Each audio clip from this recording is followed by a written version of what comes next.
Queridos, bom dia mais uma vez. Nós vamos dar sequência ao nosso estudo que nós paramos na última semana, o Deus Filho. Amém? Abra então a sua Bíblia, lá em Mateus 17, amém? Capítulo de número 17, que é o texto base para o estudo dessa manhã, da sequência da última semana. Então, Mateus capítulo 17 nos fala assim: 6 dias depois, tomou Jesus consigo a Pedro e aos irmãos Tiago e João e os levou em particular a um monte e foi transfigurado diante deles. O seu rosto resplandecia como o sol e as suas vestes tornaram-se brancas como a luz. E eis que lhes apareceram Moisés e Elias falando com ele. Então disse Pedro a Jesus: Senhor, bom é estarmos aqui. Se quiseres, farei aqui 3 tendas. Uma será tua, a outra para Moisés e a outra para Elias. Falava ele ainda quando uma nuvem luminosa os envolveu, e eis que, vindo da nuvem, uma voz que dizia: Este é meu filho amado, em quem me comprazo. A ele ouvi. Ouvindo-a, os discípulos caíram de bruços, tomados de grande medo. Aproximando-se deles, tocou-lhes Jesus, dizendo: Erguei-vos e não temais. Então eles, levantando os olhos, a ninguém viram senão Jesus. Amém? Não viram mais ninguém, somente Jesus Cristo. Então nós vamos dar sequência aqui ao nosso estudo. Fala sobre essa transfiguração do Senhor Jesus. Nós já passamos aqui texto áureo. Este é meu filho amado em quem me comprazo. Verdade prática nós já passamos. O texto nós já lemos.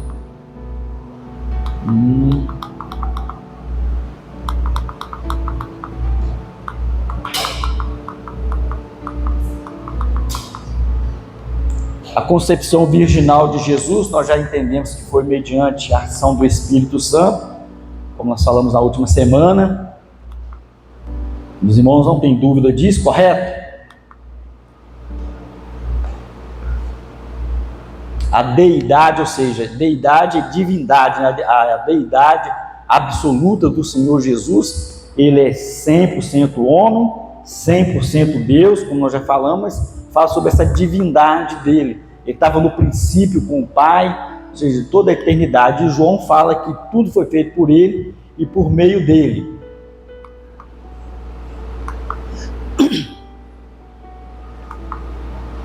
Os atributos de Jesus, quando fala sobre essa questão da eternidade dele, a imutabilidade, onipresença, onisciência e a onipotência, ou seja, todas as coisas foram feitas por meio dele. Nada do que existe sem ele jamais viria à existência. Nós também falamos sobre esses atributos do Senhor Jesus Cristo, mostrando que ele era Deus, tá? Porque a gente está sempre falando que Jesus era Deus, porque há algumas denominações por aí afora que se dizem cristãs, mas elas negam a divindade de Jesus Cristo. Elas têm Jesus como se fosse um anjo, como um super anjo, como um ser criado a partir de determinado momento, né, que foi um anjo bonzinho, que ele teve lá uma missão e cresceu, evoluiu, e Deus promoveu ele. É mais ou menos assim. Então tem algumas denominações que colocam Jesus dessa forma. Não, Jesus é 100% Deus. Ele, o Pai e o Espírito Santo, Deus. Não é 3 deuses, lembra da família. Um Deus e 3 pessoas. Não esqueçam disso, tá? E aí, a conclusão da primeira parte, né, concepção virginal, os atributos de Jesus revelam que ele é Deus desde a eternidade e possui a mesma essência do Pai. Então agora nós vamos na segunda parte da lição dessa manhã. a centralidade do Filho, mostrando que Jesus está no centro de todas as coisas. É tão interessante que até a nossa história, se a gente analisar bem, ou seja, é antes de Cristo e depois de Cristo. A própria história já fala isso, né? Antes de Cristo e depois de Cristo, tá? Mas vamos mostrar aqui a centralidade de Jesus Cristo dentro de toda a história bíblica aí. A glória sobrenatural aí. Pedro, Tiago e João acompanharam Jesus até um alto monte. Nós lemos texto, né? Nesse local, Jesus transfigurou-se diante deles, e o seu rosto resplandeceu como o sol, e as suas vestes tornaram brancas como a luz.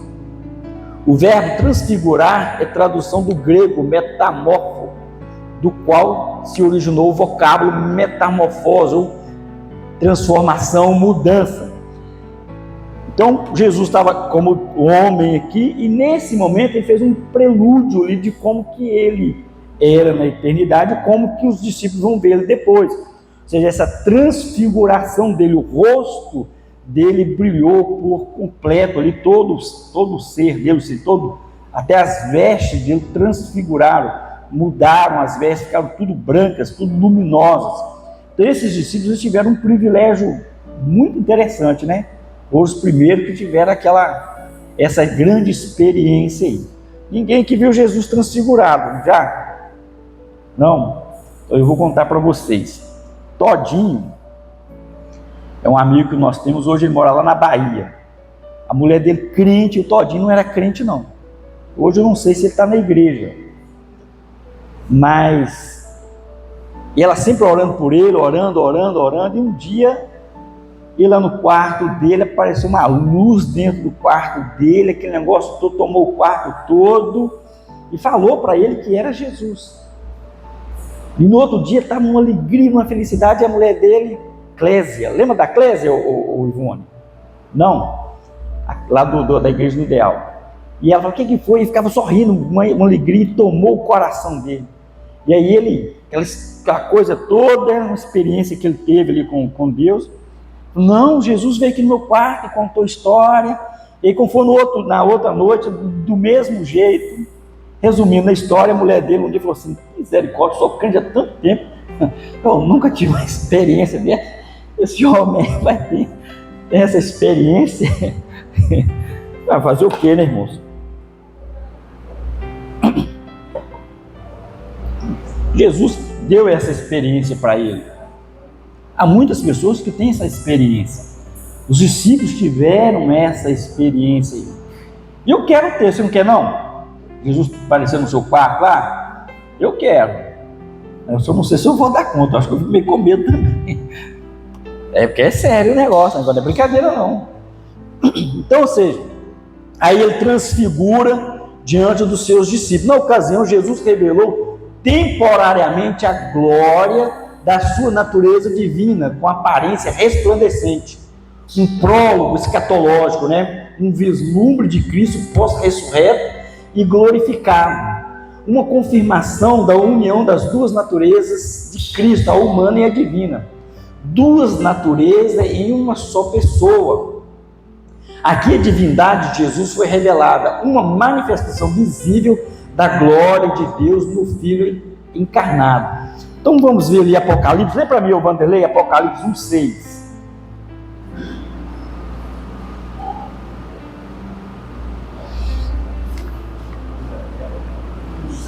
1:6.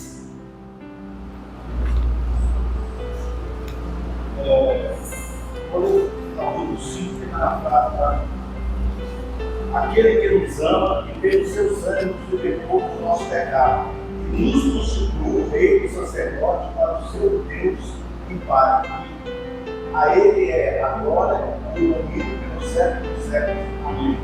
Então já é uma visão escatológica daquilo que João já estava vendo lá na frente, né?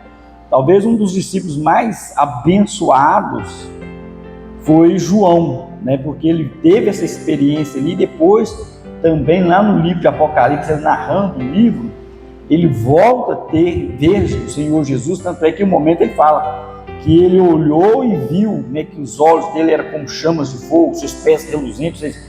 Ele viu novamente a glória do Senhor Jesus Cristo. Pelo menos está escrito tanto em Mateus 17 quanto lá no livro de Apocalipse. Mas eu creio que outros discípulos também tiveram essa experiência, embora não registrada. O próprio Paulo, né? Deus aparece para ele no caminho de Damasco, fala assim: olha, eu sou aquele que você persegue. Ele não viu ninguém, ele viu só aquele clarão, aquela luz, aquela glória toda, e é onde ele vem a conversão, vem a converter. Então, lá em João 1,14, e o Verbo se fez carne e habitou entre nós, cheio de graça e de verdade, e vimos a sua glória como a do unigênito do Pai. Então João deixa bem claro, ou seja, que Jesus é o próprio Deus, é a glória de Deus, é a manifestação de Deus aqui na terra, sabe? Isso é para a igreja, isso é para o povo que crê. Quem não crê, a própria palavra fala, já está condenado. Então nós vimos aqui esse deslumbre, e João deixa isso registrado. Nós vimos a sua glória, como a glória do unigênito do Pai, todo em poder, todo em glória. Lá em Filipenses 2,19, 6 e 9, abre lá. Paulo narra um pouco dessa glória também. Filipenses capítulo 2, abre aí, do 6 ao 9, onde fala assim: pois ele, subsistindo em forma de Deus, não julgou com usurpação ser igual a Deus, antes a si mesmo se esvaziou, assumindo a forma de servo, tornando-se em semelhança de homem, e reconhecido em figura humana, a si mesmo se humilhou, tornando-se obediente até a morte de cruz. Pelo que também Deus o exaltou sobremaneira e lhe deu o nome que está acima de todo nome. Leu 10, né? Para que o nome de Jesus se dobre todo o joelho, no céu e na terra e debaixo da terra, e que toda língua confesse que Jesus Cristo é o Senhor, para a glória do Pai. Então, ele estava na glória, estava com o Pai, ele assumiu a forma de servo, esvaziou da sua glória, né, encarnou como homem aqui. E lá em Mateus 17 ele dá esse prelúdio, né, dessa glória que ele tinha e da ressurreição que ele ia ter. E aí Paulo está trazendo essa parte escatológica. Olha, ele estava com Deus, ele era Deus, cheio de glória, mas ele deixou a glória dele. Olha para a luz aqui, tá vendo? Estava aquele brilho ali? Aquilo ali é a glória daquela luz. Apagou, não é? Quando fala de glória, você vê que clarão, é glória, todo o seu poder, toda a sua glória, e deixou essa glória e habitou como homem aqui, viveu como homem, caminhou como homem, tendo poderes, mesmo assim ele se submeteu à vontade do Pai, sujeitou ao domínio do Espírito Santo, à direção do Espírito Santo, sendo Deus, não julgou, não se posicionou, você tem que me obedecer porque eu sou Deus. Não, foi como homem. Aquele que crê está salvo, quem não crê está condenado. É o que a palavra de Deus fala. E depois de morto, ele ressuscita então ao terceiro dia, e aonde Paulo fala, pelo que também Deus o exaltou sobremaneira, ele deu o nome que está acima de todo nome, que toda língua venha confessar que Jesus Cristo é o Filho de Deus. Amém? Confessou, é salvo. Não confessou, confessa lá no último dia. E é a confissão já para condenação, né? Onde todo joelho vai dobrar naquele último dia. Todo joelho vai dobrar e toda língua vai confessar que Jesus é o Filho de Deus. Quem fizer a confissão agora está salvo. Quem não fizer já faz lá só para condenação mesmo. Aí já não tem jeito. Então nós vemos aqui essa glória sobrenatural do Senhor Jesus. Pastor, como que Jesus está lá no céu hoje? Hoje ele está lá com um corpo de glória. Ele está lá com um corpo de glória. No momento em que ele ressuscita, ele aparece com os discípulos, não foi? Por várias vezes ali, os discípulos estavam trancados na casa, as portas fechadas, ele apareceu no meio deles. Aí falaram, Jesus apareceu aqui. Aí vem lá o Tomé, aí eu só acredito se eu ver a marca na mão dele, então você vai ver. Aí apareceu Jesus, fala, Tomé, está aqui. Aí você ficou por 40 dias aqui ainda, até que ele foi assunto aos céus. Amém? E aí os anjos falaram para os discípulos, mais ou menos uns 500 que estavam ali, falaram assim, olha, esse mesmo Jesus que vocês estão indo em poder e glória, ele vai voltar em poder e glória. Da mesma forma que vocês estão vendo ele subir, ele vai voltar em poder e glória. Essa é a nossa esperança, não é? Tanto é que a palavra de Deus fala, o Espírito e a noiva dizem, Maranata, ora vem Senhor Jesus. Então Jesus agora não vai vir como um homem aqui, agora vai vir como esse Deus poderoso, com toda a autoridade, com todo o poder, onde tudo vai fugir da presença dele, e vai ficar os homens, os anjos aqui para serem julgados. Viu? Nós estamos aguardando esse último dia aí. Quando que vai ser, pastor? Qualquer hora, no abrir e fechar de olhos. Uma coisa que eu posso dizer a você que não está muito longe não, tá? Está chegando lá.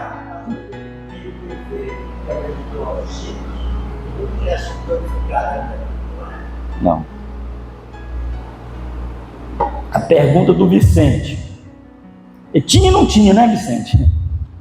O Filipenses fala aí, olha, a si mesmo se humilhou, tornou-se obediente até a morte e morte de cruz. Pelo que também Deus o exaltou sobremaneira e lhe deu o nome que está acima de todo nome.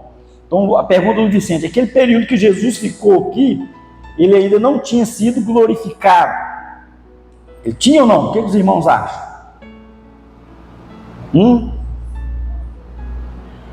Jesus ressuscitou, ficou 40 dias aqui ainda com os discípulos, dando as últimas instruções, comendo com eles, aparecendo aqui, ali, acolá. Ele já tinha sido glorificado? Vamos lá, aí, depende do ponto de vista, vamos lá. É um de cada vez, olha lá, tem que ir. Pode ser glorificado no primeiro sentido, quando ele ressuscitou, glória. O que é glória? Sobe de vez. Essa é a resposta. Ou seja, ele já havia sido glorificado nesse primeiro momento. Por quê? Porque ele ressuscitou, ele já venceu a morte. Paulo em Apocalipse fala assim, onde está a morte do orgulhão? Jesus venceu a morte. Então ele já foi glorificado ali, a morte já estava sujeita a ele, principados e potestades. Ele desceu as mansões dos mortos levou cativo o cativeiro, né? Aí o que acontece? Depois ele fica 40 dias aqui, depois ele vem para essa glorificação de novo, ou seja, a segunda parte, aí sim, ele vai assumir todo esse corpo de glória lá em cima. Porque até então ele aparecia aqui com um corpo de glória? Não, ele estava aparecendo como homem. Aparecendo como homem, aparecia, comeu com eles, aquele negócio todo, esse cara meio atordoado. Ele não apareceu com aquele corpo de glória lá de Mateus 17, não. Ele apareceu assim, igual o pastor José, aqui, as feridas na mão, só deixou as feridas na mão, o corpo dele estava intacto, só deixou na mão porque ele já sabia que ia ter um incrédulo no negócio ali, né? Tomé, só deixou aquilo ali mas as costas dele, o corpo estava perfeitinho. E aquilo já era uma coisa assim maravilhosa. Imagina você ver uma pessoa toda arrebentada, toda destruída. 2, 3 dias depois você vê ele perfeito. Mas ele poderia. Não poderia. Não poderia. É o corpo dele. É o corpo dele. Não poderia não. Senão não era ele, né? Senão não era ele. Então, depois é que ele é assunto ao céu. Aí sim, ele toma toda a sua glória.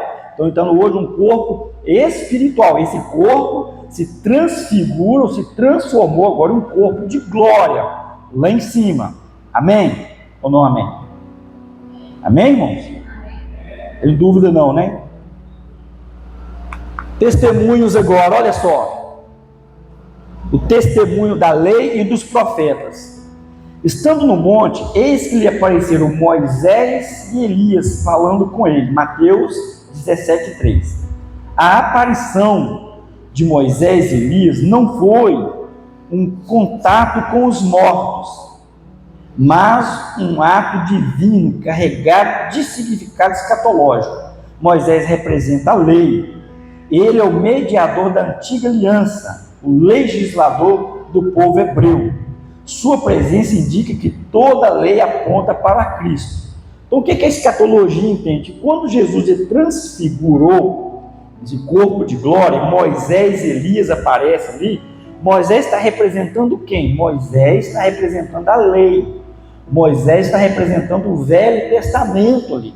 Ele foi o maior líder que Israel já teve. E ele está mostrando que o quê? Que a lei, ela aponta para quem? Para Cristo.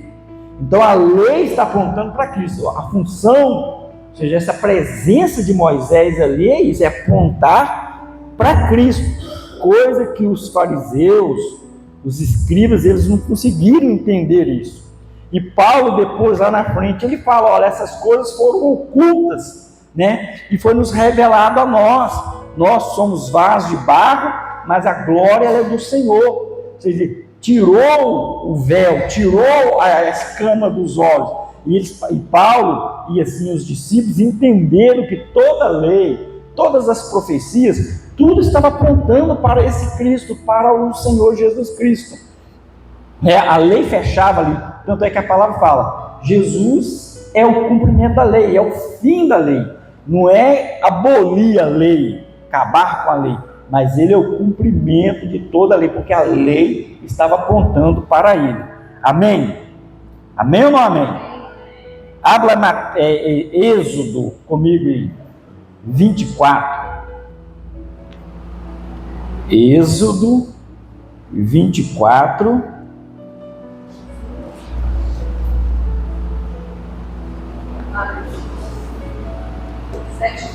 Sete e 8. Lê para nós, dona Miriam.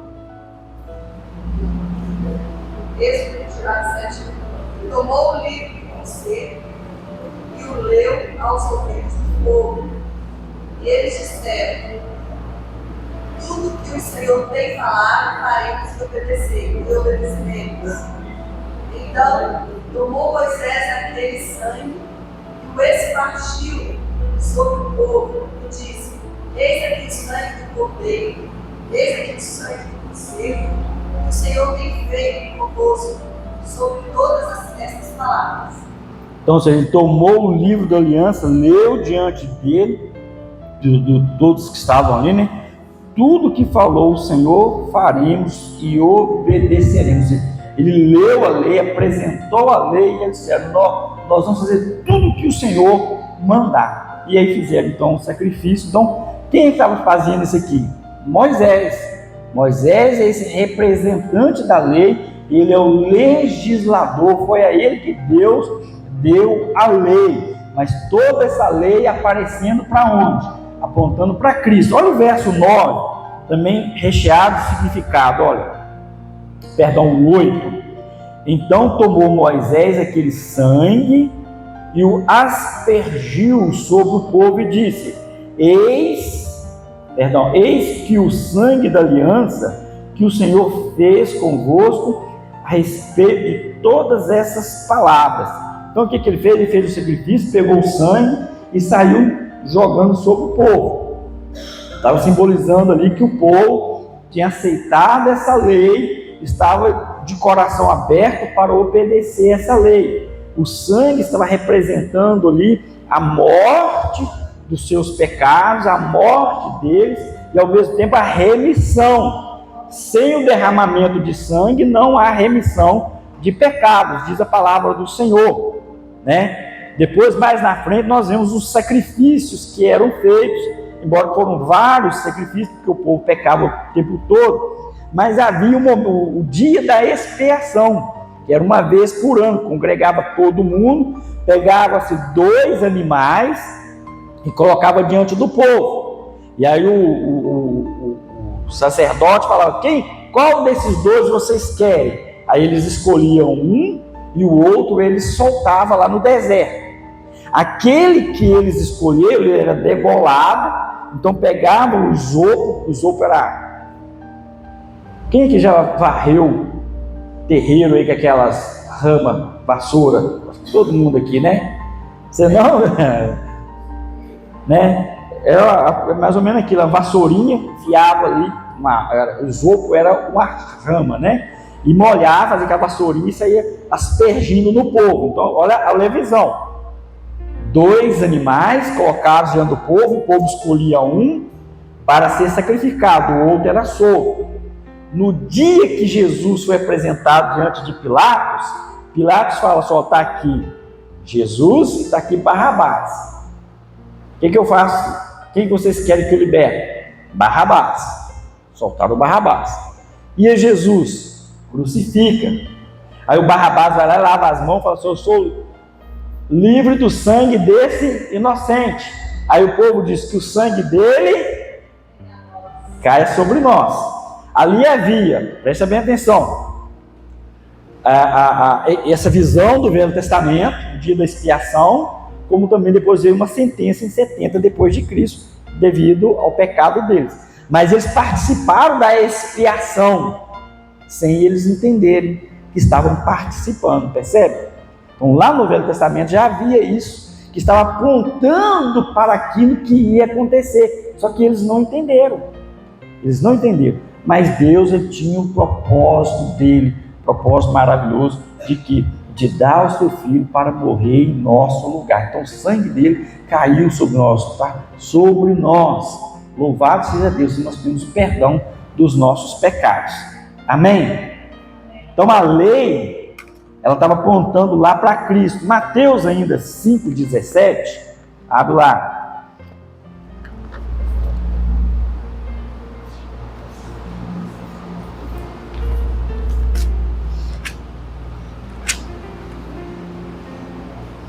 Olha Jesus falando, não penseis que vim revogar a lei ou os profetas. Não vim para revogar, vim para cumprir. Eu vim para cumprir a lei. Tudo que a lei estava apontando, ele falou assim, eu vim viver essa lei, eu vim cumprir. Né? Ele é esse cumprimento dessa lei. Ele não veio aniquilar a lei, tirar a lei. Não, eu vim para cumprir ela. Pronto. E a lei apontava para quem? Para Cristo. Então quem olhava para Cristo, quem olhava para a lei, seguia a lei, eles iam ver Jesus, mas o povo preferiu mais viver os seus pecados ali do que viver essa graça maravilhosa. Mais sangue é mais, né? Entender essa lei, né? Perceber essa lei. Como antes, a gente matar o poder, como às vezes fez com seus legítimos, significando o sangue de Jesus. Esse sangue de animais eles perdoavam aquele pecado ali momentâneo, mas ano após ano eles tinham que estar sempre fazendo esses sacrifícios. Porque o sangue de animais eles não perdoa o pecado por inteiro. Era a tolerância que Deus estava fazendo, era um perdão tolerante até chegar a Cristo. Então o povo ia fazendo isso em obediência, mas vendo lá na frente, o povo do Velho Testamento, olha, vai levantar o cordeiro, vai levantar o profeta, vai levantar o sumo sacerdote, então nós vamos fazer isso aqui até lá. Então eles caminharam também por fé, tá? A salvação é só mediante a fé na pessoa do Senhor Jesus. Eles olhavam para lá, nós olhamos para cá, né? Eles estavam olhando para cá, Cristo, e nós estamos aqui olhando para trás. Então nós olhamos para a cruz e eles olhando para a cruz. Tanto o Velho quanto o Novo Testamento olhando para o mesmo sacrifício. Então, quando o sangue ele era aspergido sobre o povo, parte desse sangue era levado sobre o propiciatório. O que era o propiciatório? A arca, lembra da arca santa? Tinha a arca, aquela tampa que ficava por cima do propiciatório com 2 querubins, aquela tampa que ficava por sobre a arca era o propiciatório de propício. Então o sangue era jogado ali, era uma cobertura. Então o sangue fazia isso, estava cobrindo o povo, não tirava o pecado, não limpava, sabe? Mas o povo ficava ali, sempre fazendo os mesmos sacrifícios. Quando veio Jesus, aí sim veio a purificação, sim. Aí nós fomos purificados, lavados e purificados de todo pecado, de toda iniquidade. Amém? Porque o sangue de Jesus é perfeito, de animais não, tá?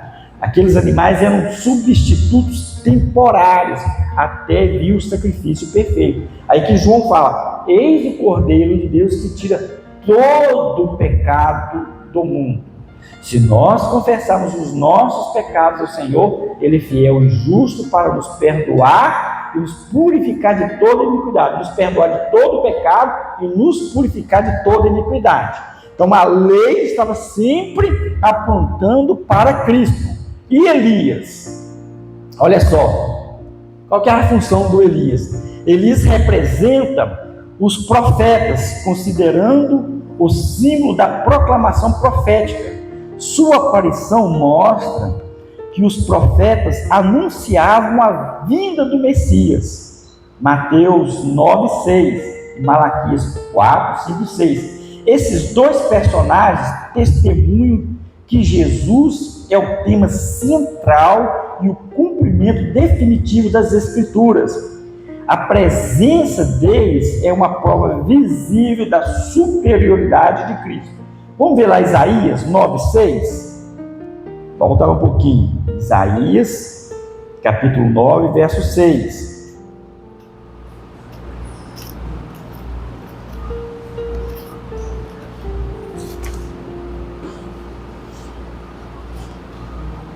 Porque um menino nos nasceu, um filho se nos deu, o governo está sobre os seus ombros, e o seu nome será Maravilhoso Conselheiro, Deus Forte, Pai da Eternidade e Príncipe da Paz. Esse é Jesus.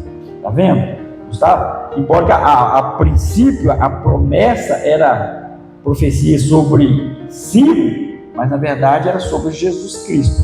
Porque Ciro não foi Pai da Eternidade, foi? Foi Deus Forte? Não. É Jesus, está falando de quem? Então olha só, o profeta está apontando para Jesus. E centenas de outras profecias também. Vamos dar uma olhadinha lá em Malaquias?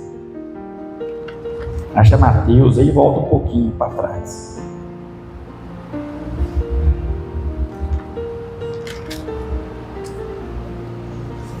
Malaquias, vou ler um para ficar mais fácil, olha.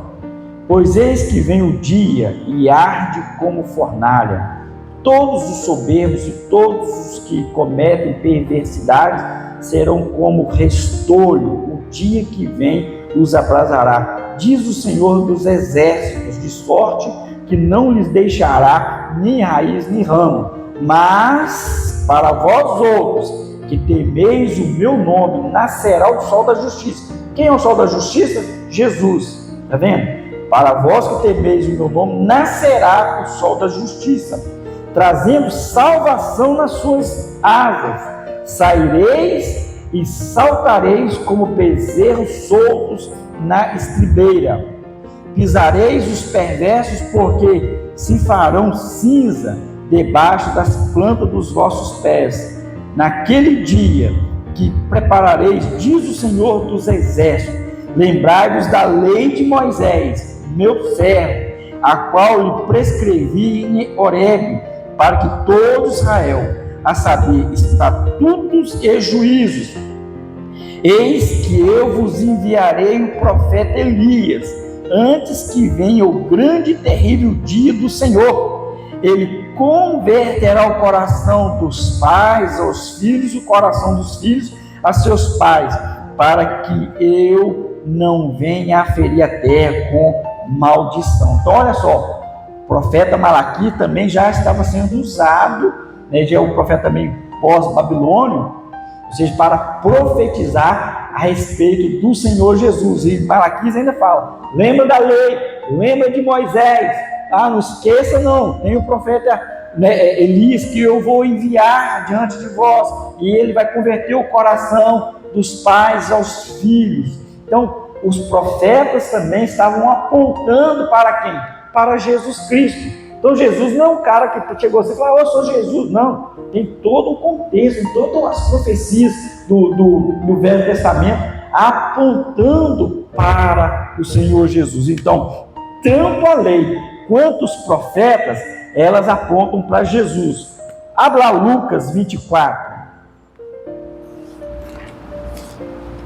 24 e 27.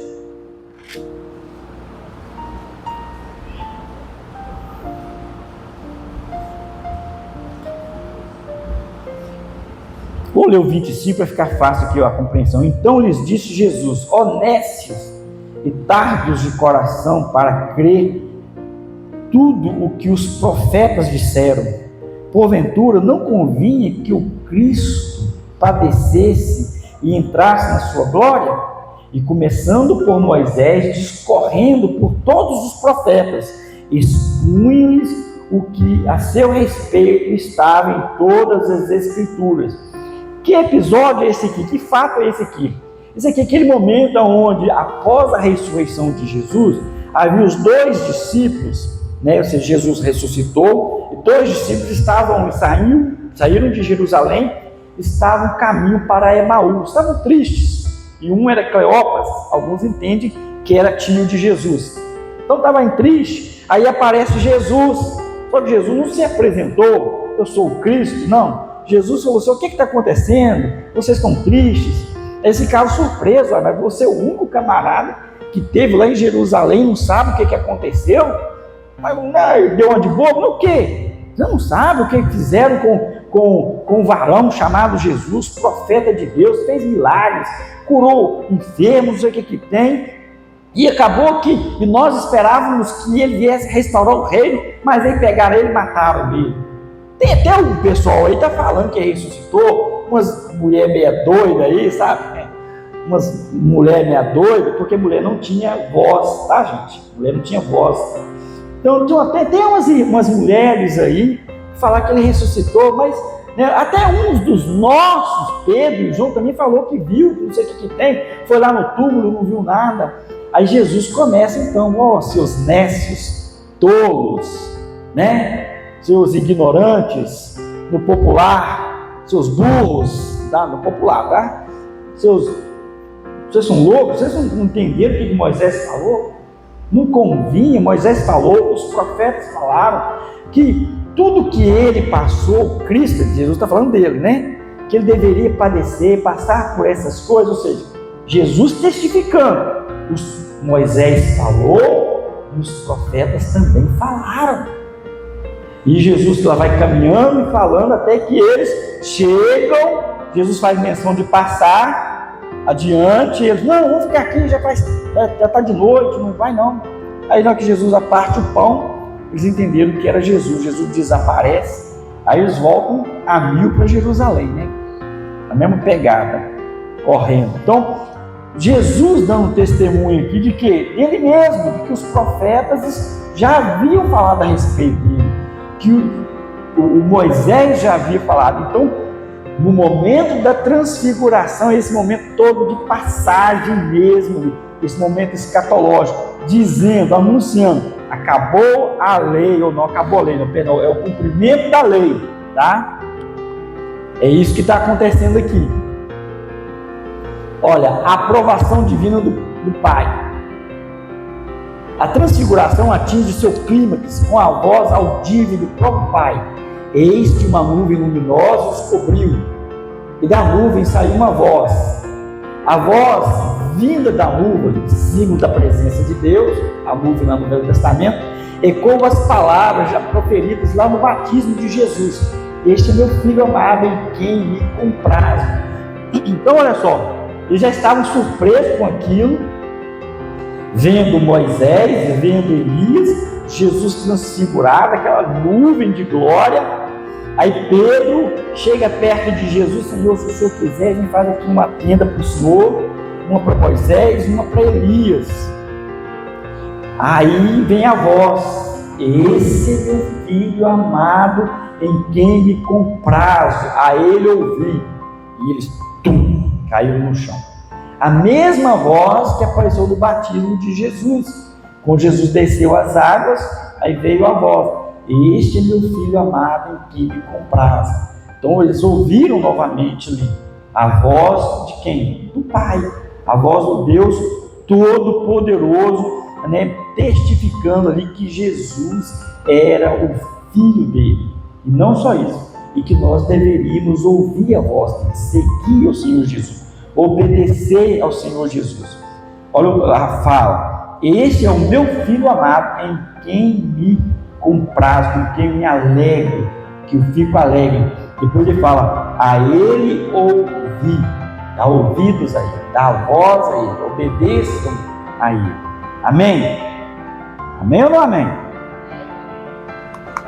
Então vamos lá. Então essa repetição é significativa. O Pai confirma que Jesus é o seu Filho eterno, não apenas em missão redentora, mas em natureza divina. Então, não é só uma missão, é a natureza. Esse é meu filho. Falando dessa natureza que Jesus tem com o Pai. A expressão em quem me comprazo, eudoxa, revela que o filho é aquele em quem o Pai se deleita. Isaías 42:1. A voz do Pai é uma afirmação da centralidade de Cristo. João 14:6. Eu sou o caminho, a verdade e a vida, e ninguém vem ao Pai a não ser por mim. Então Jesus é essa centralidade. Ele é o único acesso até Deus, é o único acesso até o Pai. O Filipe falou: Senhor, mostra-nos o Pai. Jesus fala: eu estou com vocês há tanto tempo e você me pede, mostra-nos o Pai. Quem vê a mim, vê o Pai. Ele fala isso. Ninguém vai ao Pai a não ser por mim. Eu sou caminho, verdade e vida. Glória a Deus por isso. Amém? Então não tem como errar não, irmãos. Pastor, como é que eu vou chegar lá no céu? Crê no Senhor Jesus de todo o teu coração. Aí nós não vamos errar o caminho. Lá no Velho Testamento, Deus falou: só vou levantar um profeta no meio de vocês, a ele vocês vão ouvir, a ele vocês vão seguir. Que ele estava falando de quem? De Jesus. Aí Deus fala: ó, esse é meu filho, a ele obedeceis, a ele ouvi. Então não tem como errar o caminho. Só erra se quiser mesmo, né? Então fica firme aí com o Senhor Jesus Cristo. Amém? João 14. Vai lá, Joãozinho 14.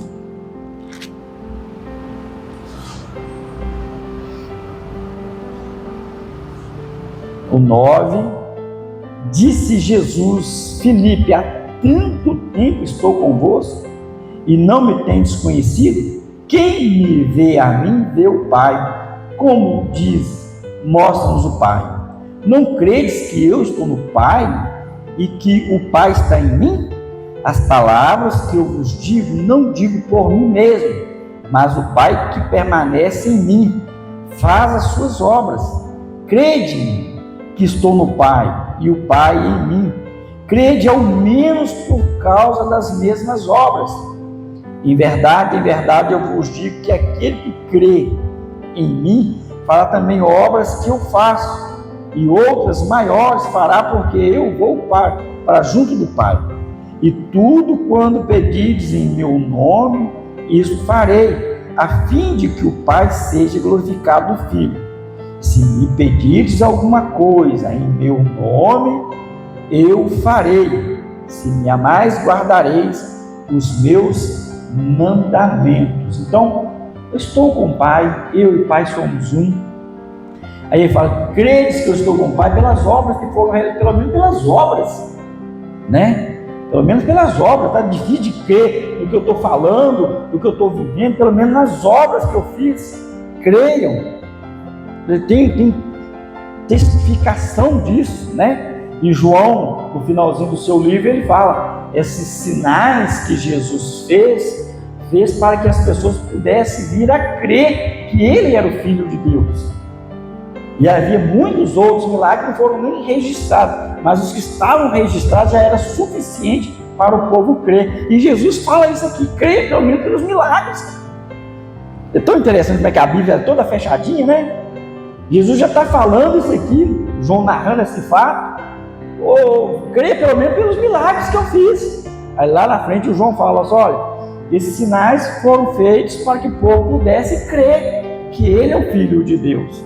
Então, é testemunho, testificando que ele é o Filho de Deus. Então, o Velho e o Novo Testamento, o Velho Testamento, a lei, né, e os profetas apontando para Cristo.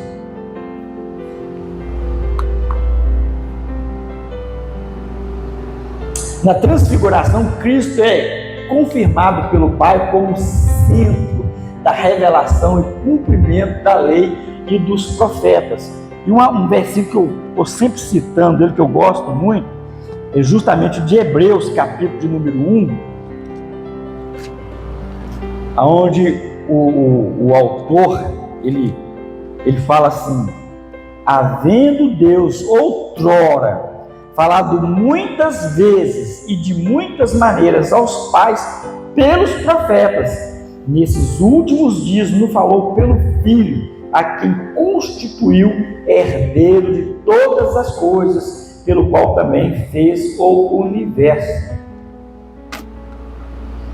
Então, olha só, outrora, no passado, Deus falou aos nossos pais de diversas maneiras, pela lei, pela natureza, pelos milagres no deserto, não foi? Levantou profetas, Deus falou de várias vezes, usou anjos para falar para o povo. Então o autor aos Hebreus fala assim, Deus falou aos nossos pais por diversas maneiras e pelos profetas, e nesses últimos dias nos falou através do seu Filho, né? Nesses últimos dias nos falou pelo Filho, a quem constituiu herdeiro de todas as coisas, pelo qual também fez o universo.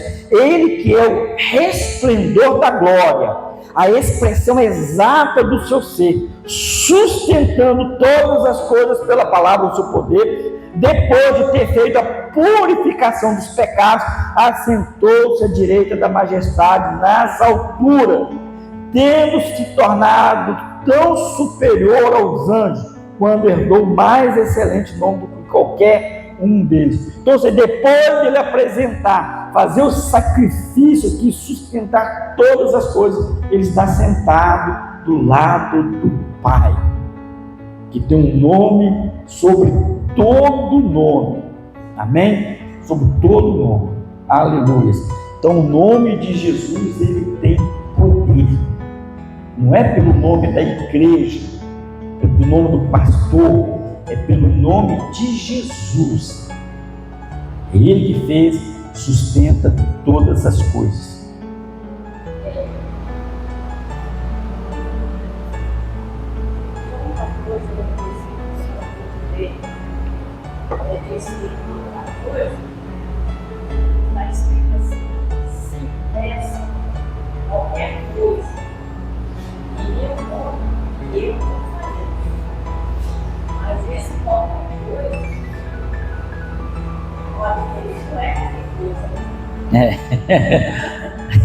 Santinho complicando o negócio.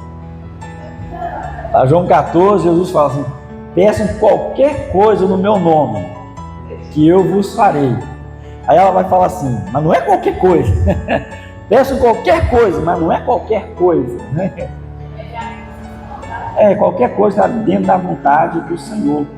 Lembra da mensagem do pastor na quinta-feira aqui? Da oração de Jabes? Seu nome veio, né? Então Jabes foi mais excelente do que os seus irmãos.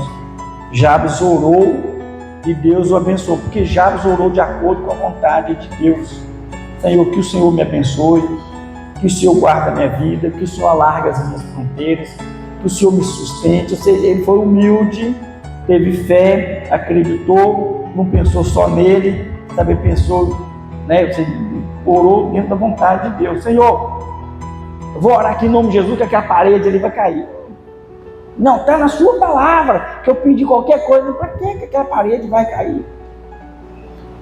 Percebe? Então, assim, tem orações que nós vamos pedir a Deus, que Ele vai nos responder, que está dentro da vontade dEle, para suprir uma necessidade nossa. Tem momento que nós vamos orar e Ele vai falar não, a gente sempre fala aqui. Tem momento que Ele vai falar assim, espera um pouco, que depois lá na frente Ele vai abençoar. Mas não é qualquer coisa assim, genérica, né? Qualquer coisa, primeiro, para glorificar o nome dEle. Tá? Uma coisa que eu aprendi com o pastor Euclides, Deus não faz nada primeiro se não for para a glória dEle. Entendeu? Se não for para a glória dEle, não vai fazer não. Tudo para a glória do nome do Senhor. Agora, nós perdemos sim muito por não orarmos mais ousadamente, mais confiadamente, com mais fé e pedir essas coisas que Jesus está falando aí, né? Lembrar que na oração lá do povo ansioso, né? Não andeis ansiosos por coisa alguma, né? Mas antes, apresentai a Deus orações, suplicações de graça. Filipenses fala isso. Mas Jesus fala, né? Ou seja, buscai primeiro o seu reino, a sua justiça. Essas outras coisas serão acrescentadas. Quais as outras coisas? Que eram as necessidades básicas do povo. Comer, beber, dormir, né? Não é? Essas coisas. Porque ele fala, não fiquei preocupado com o que vocês vão vestir. Não fique preocupado com o que vocês vão comer. Então Jesus pega coisas básicas ali e fala assim, não fique preocupado com isso não. Busca primeiro Deus. E essas coisas que vão ser acrescentadas a vocês. Vocês terão suas necessidades supridas. Um pouco mais à frente, acho que é Pedro, não me falha a memória, fala, vocês têm o que comer? Têm o que vestir? Glorifica o nome do Senhor. Tá? Um teólogo, não me lembro o nome dele agora, escreveu, né, falando o seguinte, olha, quando se falava de fome, fome era algo muito corriqueiro nos tempos bíblicos, tá? Nos dias de Jesus, fome ali era coisa, pessoas ficavam assim, aquilo era normal, vamos falar assim, era normal. Então a maior preocupação do povo era comer, conseguiu o que comer, já estava bom demais. Tinha uma roupinha para vestir, já estava bom demais, era assim, tá? Mas a gente não pode acomodar, não. Tem... Já é a questão da teologia da prosperidade de hoje. As pessoas usam muito isso. A Deus colocou, vai te dar carro, né? Carro, você está ali afinal de contas, você representa Deus, né? E aí eles usam esses termos, mas a maior necessidade do homem é espiritual. A maior, primária de todas é a necessidade espiritual ser suprida, buscar Deus sobre todas as coisas. Você só vai mostrar que a gente vai ser abençoado, você tem um carro profissional, uma promoção profissional. Essas pessoas vão usando isso, né? O Evangelho banalizando o Evangelho. Agora a necessidade do homem é espiritual. Não quer dizer que Deus não vá abençoar, abençoa também. Pastor, então eu não vou pedir, não pede, eu tenho oportunidade de pedir, não é? Ele vai abençoar, se ele quiser ou não, né? Quando Deus dá muito na balança para alguém, também é autonomia, né? É saber... Responsabilidade, sim. Também para ajudar outras pessoas, porque Deus não é nada só para nós. Só corrigindo um pouquinho aqui, essa mordomia não é mordomia, ficar, Deus dá as coisas para a gente, questão da mordomia, para a gente ficar na mordomia lá, não. A palavra mordomia é responsabilidade com as coisas de Deus, governo, governar sobre essas coisas, tá? Para testemunhar do poder de Deus. Então hoje nós temos a mordomia cristã, nós temos o nosso trabalho, nós temos a nossa igreja, nós temos os nossos dons, temos os nossos talentos, temos as nossas posses. Isso é mordomia, mas não é mordomia no português, não mordomia de responsabilidade, porque nós vamos ter que prestar conta de tudo. Lembra de mordomia de mordomo? Lembra do mordomo? Mordomo é aquele que governa, que gerencia uma casa. É nesse sentido. Então nós temos a mordomia cristã, a mordomia de deitar e dormir, é de responsabilidade. Também para abençoar aquele outro. Sim. É para ficar para a gente, né? Para ser o banho, os outros lá, entendeu? Aí falar, mas eu não sou. próspero, porque Deus. Vamos continuar aqui, porque senão a gente fica sempre tentado falar algumas coisas a mais que não pode, né? Que não fica escandalizado o povo.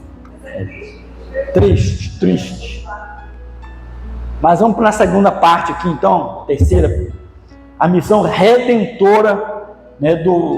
Redentora do Deus Filho aí, olha. Qual que é a missão principal de Jesus aqui na Terra, irmãos? Né? O Filho como revelação suprema. Olha, a transfiguração é marcada também por uma ordem direta do Pai acerca do Filho: escutai-o. A declaração reflete a profecia de Moisés: o Senhor teu Deus te despertará um profeta do meio de ti, de teus irmãos, como eu. A ele ouvireis. Deuteronômio 18:15. A Escritura deixa claro que esse profeta prometido é o próprio Cristo, é o próprio Jesus. A ilustração escutar coloca o Filho em posição de supremacia sobre as revelações anteriores. Então vamos ver ali João 6,14, olha lá.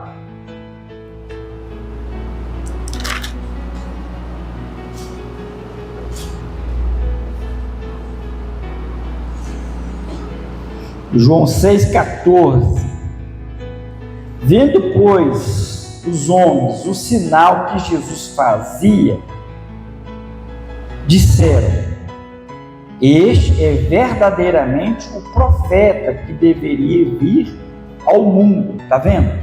Quando eles viram os sinais que Jesus fez, eles, opa, esse aí é o profeta que foi falado para nós. Então, parte do povo creu, parte não creu. Muitos publicanos creram, muitos publicanos não creram. Muitos fariseus creram, muitos não creram. Muitos saduceus creram, muitos não creram.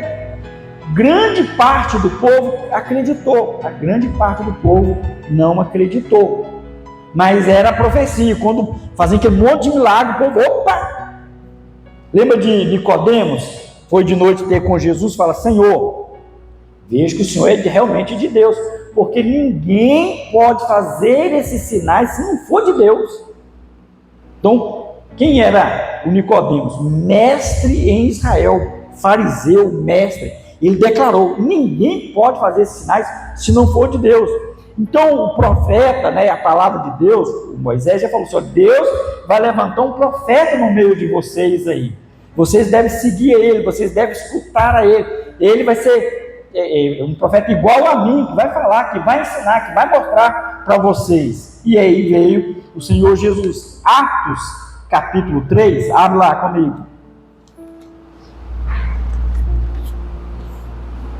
Então o Filho sendo revelado aí como revelação suprema. Atos capítulo 3, o verso 20, fala assim: a fim de que da promessa do Senhor venham tempos de refrigério, e que envie ele o Cristo, que já vos foi designado, Jesus, o qual é necessário que o céu receba até os tempos da restauração de todas as coisas, de que Deus falou por boca dos santos profetas, desde a antiguidade. Está vendo? Disse na verdade Moisés: o Senhor Deus vos suscitará dentre vossos irmãos um profeta semelhante a mim. A ele ouvireis em tudo quanto vos disser. Verso 23. Acontecerá que toda alma que não ouvir a esse profeta será exterminado do meio do povo. Essas palavras aqui, o Pedro, ele está falando, o discurso de Pedro, ele está falando a respeito de Moisés. Olha, Moisés falou: vai levantar um profeta no meio dos seus irmãos aí. Aí ele, você deve escutar. Quem não escutar vai ser exterminado do meio do povo. Então olha só, Jesus é a centralidade de tudo. Jesus é o centro de toda a Bíblia. Todas as Escrituras apontam para Jesus Cristo, o nosso Senhor. Amém? Amém ou não amém? Irmão, tem dúvida não, né? Então, ou seja, a instrução aí, nesse culto, coloca Jesus em posição de supremacia sobre as revelações anteriores. Voltando em Hebreus capítulo 1, anteriormente, outrora, Deus falou aos pais pelos profetas. Nesses últimos dias nos falou através de Jesus Cristo, que é a expressão exata do seu ser. Então, Jesus como o centro. Continuando, não é Moisés, a lei, e nem Elias, os profetas, que devem ser ouvidos, mas Cristo, Hebreus 1:2. Esse evento sinaliza a transição entre a antiga e a nova aliança, centrada na pessoa de Cristo. Logo, negar a Cristo, ignorá-lo ou relativizar a sua voz é rejeitar a autoridade de Jesus. Então preste atenção. Moisés é a lei, Elias são os profetas, que devem ser ouvidos, que estavam apontando para Cristo. Então ali estava mostrando um fim, ou seja, todo o cumprimento, tudo convergindo na pessoa de Cristo. A lei e os profetas apontando para Cristo. Eles saem de cena, ficou quem? Só Jesus. Percebe que é tão interessante? São com as visões escatológicas. Então Elias e Moisés aparecem, né, simbolizando a lei e os profetas. Jesus transfigurado, corpo de glória, vem a voz e fala: esse é meu filho amado, a ele escutai. Na hora que os discípulos abrem os olhos, estava quem ali? Só Jesus. Moisés e Elias já saíram de cima, agora é Cristo. Entendeu? Até ali eles ainda estavam naquela, né? Moisés, Elias, todos os profetas. Opa, agora já plantou, já fechou a questão aqui. A ele ouvir, a ele segue, a ele obedeça. Aí voltando a palavra lá que Pedro fala em Atos capítulo 3 ali: aquele que não ouvir vai ser exterminado. E esse ouvir, eu ouvi para a salvação, ouvir para obedecer. Não é só gostar de ouvir, ouvir e obedecer, seguir ao Senhor. Amém? Abra comigo em Colossenses 2,17.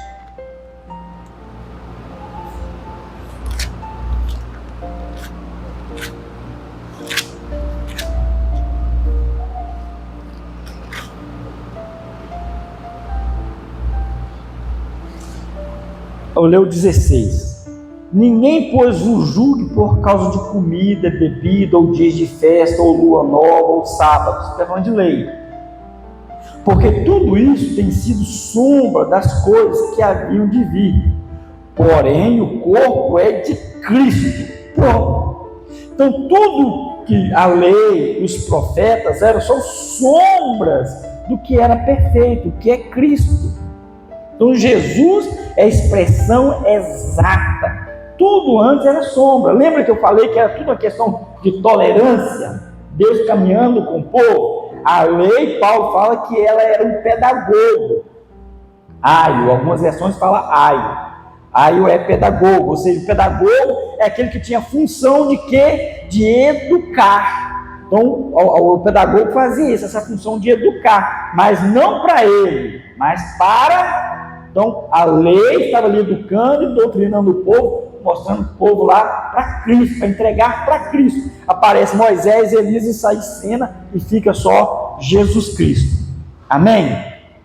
Logo, negar a Cristo, ignorá-lo ou relativizar a sua voz é rejeitar a autoridade de Deus. Por que relativizar? Lembra no início aqui que eu comentei que há algumas denominações que elas não acreditam que Jesus é Deus, que Ele é o Filho de Deus, mas dizem que Ele é só um anjo que foi promovido, que foi só um anjo promovido, tá? Então, tem essas doutrinas por aí. Então, isso aí é relativizar a obra redentora do Senhor Jesus, é relativizar a sua deidade, a sua divindade, a sua pessoa, e aí logo torna-se blasfêmia esse negócio aí, tá?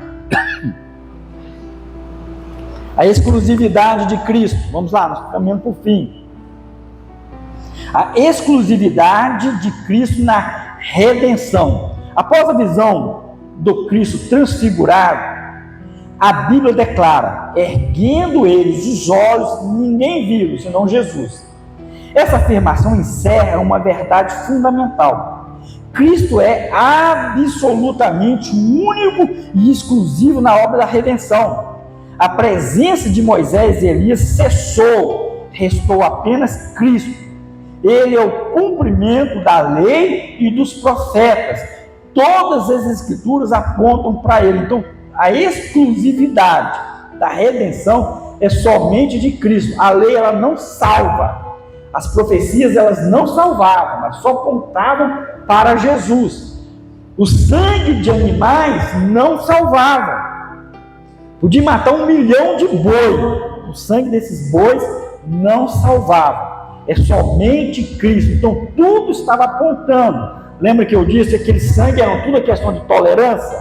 Até chegar ao sacrifício perfeito, até a consumação aí, né, ou seja, a redenção vindo na pessoa do Senhor Jesus. A outra lâmina: Cristo não é meramente um profeta, ele é o Deus revelado. Vamos voltar lá em João 14, volta lá. Então ele não é um profeta, mero profeta, é só um dos profetas. João 14, 9, disse Jesus: Filipe, há tanto tempo estou convosco e não me tendes conhecido? Quem me vê a mim, vê o Pai. Como dizes, mostra-nos o Pai. Então, Jesus não é um profeta. Ver Jesus é ver o Pai. Então, todo nome, né, ele está acima de todo nome. Toda boca vai confessar que ele sim é o Cristo, o Senhor, o esplendor da glória divina. Hebreus nós já citamos. Ele é o único mediador entre Deus e os homens. Atos 4:12. Abra rapidinho. Atos 4:12. E não há salvação em nenhum outro, porque debaixo do céu não existe nenhum outro nome dado entre os homens pelo qual importa que sejamos salvos. Que nome é esse? O nome de Jesus. Não é o nome de Elias, não é de Moisés, não é de João, de Marcos, do pastor José, da placa da igreja histórica, da igreja pentecostal, da igreja neopentecostal, da igreja tradicional, da igreja worship. Não existe nome dado debaixo do sol que nós devemos ser salvos. Somente o nome de Jesus. O Maomé também salva? Não salva. O Buda também salva? Não salva. O Allan Kardec não salva. A Bíblia é clara em dizer isso. Quando era jovem, comecei a namorar uma moça que era de uma outra denominação. Aí ela falava assim: não, você não vai ser salvo lá na sua igreja, porque aqui na nossa igreja que é o caminho. E eu estava assim, novo convertido, mas já estava bem afiadinho na palavra de Deus. Porque quem me evangelizou bem, estudando a Bíblia. Aí eu falava assim: não, mas o caminho é Jesus. Ele ficava aquele negócio na cabeça. Aí ele falou: não, o caminho é lá. Aí vinha na minha cabeça o Espírito Santo falando assim: não, o caminho é Jesus. Aí eu falei: sai pra lá, mulher. Vai caçar sua turma pra lá. Aí Jesus foi e já estava com a coisa preparada para mim. Glória a Deus, glória.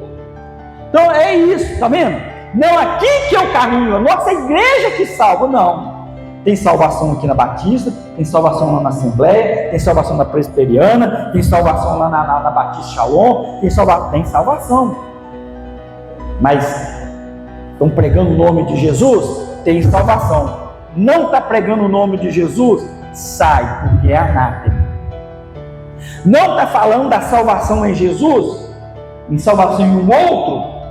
Abandona, vai embora, salve-se. Vai para onde falar de Jesus. É assim. Entendeu? Não, porque a nossa religião... Não é religião que salva. Quem salva é Jesus. Nunca esqueça disso, tá? Então, diante dessa sua majestade, toda figura da antiga aliança se desfaz. Somente Jesus permanece. Elias e Moisés foram embora. Ficou somente Jesus. Aí Deus fala: ouve ele. É certo? Como que são a Bíblia é rica de detalhes, a gente às vezes vê a transfiguração só como um momento glorioso, né? A gente só vê aquilo como um momento bonito, bonito, não sei o que tem. Mas qual que é o ensinamento escatológico doutrinário que está ali? Que Moisés e os profetas apontaram para Cristo e encerrou a lei ali. E aí Deus fala, aí Moisés sai, aí vem a voz, esse é meu filho amado, em que me compraz, a ele ouvis. Quando os discípulos abrem os olhos, não vê Moisés mais e nem Elias. É só Jesus agora. Amém? Vocês nunca mais vão ler esse texto de outra forma mais. Estreitou a pista, pontou ali, o final é aqui. Jesus é o cumprimento da lei. Jesus é o cumprimento da profecia, apontou para ele. E então agora você já não vai ver essa transfiguração mais com os mesmos olhos, né? Só como uma coisa bonita, um milagre que apareceu ali. Não, escatologicamente é isso aí. Fim da lei, as profecias se cumprindo em Jesus. Amém? A outra parte aqui, aprendizado, a revelação da glória do Cristo ressurreto. Foi também um evento pedagógico para os discípulos. A experiência os fortaleceu para o futuro sofrimento de Jesus. Mais tarde, Pedro reconheceu o episódio como evidência incontestável da majestade de Jesus. Mas nós mesmos vimos a majestade quando da magnífica glória lhe foi dirigida a seguinte voz: este é meu filho amado, em quem me tenho comprazido. Está lá em 2 Pedro, vamos ler lá 2 Pedro, para ficar bem completinho aqui. 2 Pedro, você acha Apocalipse, volta bastante aí, capítulo 1, verso 16 e o 17. Olha só, 2 Pedro, capítulo 1, verso 16 e 17. Diz assim: porque não vos demos a conhecer o poder e a vinda de nosso Senhor Jesus Cristo, seguindo fábulas enganosamente inventadas, mas nós mesmos fomos testemunhas oculares da sua majestade, pois ele recebeu da parte de Deus Pai honra e glória, quando pela glória excelsa lhe foi enviada a seguinte voz: este é o meu filho amado, em quem me comprazo. Ora, essa voz vinda dos céus, nós a ouvimos quando estávamos com ele no Monte Santo. Temos assim tanto mais confiada a palavra profética, e fazeis bem em atendê-la, como a uma candeia que brilha em lugar tenebroso, até que o dia esclareça e a estrela da alva nasça em vosso coração. Então, o que Pedro está falando aqui? Olha, o que nós estamos falando acerca de Jesus não é fábulas. Presta atenção aqui, irmão. O que nós estamos falando para vocês, Pedro está falando para a igreja, o que nós estamos falando para vocês aqui não é fábulas, nem coisas inventadas, não é coisas que nós vimos, porque nós estávamos lá no Monte Santo e ele transfigurou diante de nós, e nós vimos a glória excelsa dele. É disso que nós estamos falando, nós vimos. E depois João fala o seguinte: as nossas mãos tocaram, nós estivemos com ele, nós andamos com ele, nós comemos com ele, as nossas mãos tocaram o verbo vivo. Irmão, que coisa gloriosa. Então ele está pregando aqui, e não é, nós estamos pregando o que nós ouvimos, inventando coisa, não, nós vimos, nós estivemos com ele, e quando ele transfigurou, nós vimos a glória dele. É isso que ele está falando, está dando testemunho. Isso aqui provavelmente uns 30, 40 anos depois, ele falando a respeito disso aqui, daquela experiência que ele teve ali. Amém? Então a transfiguração ali, portanto, é o vislumbre do reino, prenúncio da ressurreição, antecipação da vitória final de Cristo e o anúncio de seu triunfo escatológico sobre a morte e todo o domínio, diante dessa glória, nós somos chamados a contemplar e adorar Cristo com fé e esperança. Então, é olhar firmemente para o autor e consumador da nossa fé, que é quem? Que é Cristo. Então, diante dessas verdades, nós só temos que continuar olhando para o Senhor Jesus Cristo. Não é olhar para a direita e nem para a esquerda, mas olhar para aquele que é consumador da nossa fé. Amém? Fechando aqui, Cristo é o único mediador e salvador. A sua missão redentora é exclusiva e plenamente suficiente. Não precisa de você fazer mais nada. Ah, pastor, eu tenho que fazer isso para me ser salvo, porque a salvação de Jesus ainda não está completa. Não, está completa. Ele fez o sacrifício dele, o sacrifício de Jesus foi perfeito. Não precisa fazer mais nada. A única coisa que nós devemos fazer é crer e obedecer. Ah, porque eu vou fazer uma caminhada até lá de joelho para me ser salvo. Não. Ah, porque eu vou acender aqui um caminhão de vela para me ser salvo. Não. Ou seja, eu vou obedecer a lei, os 10 mandamentos para me ser salvo. Não vai conseguir. É Jesus Cristo. Ele é a redenção. Crer, está salvo. Não crer, está fora.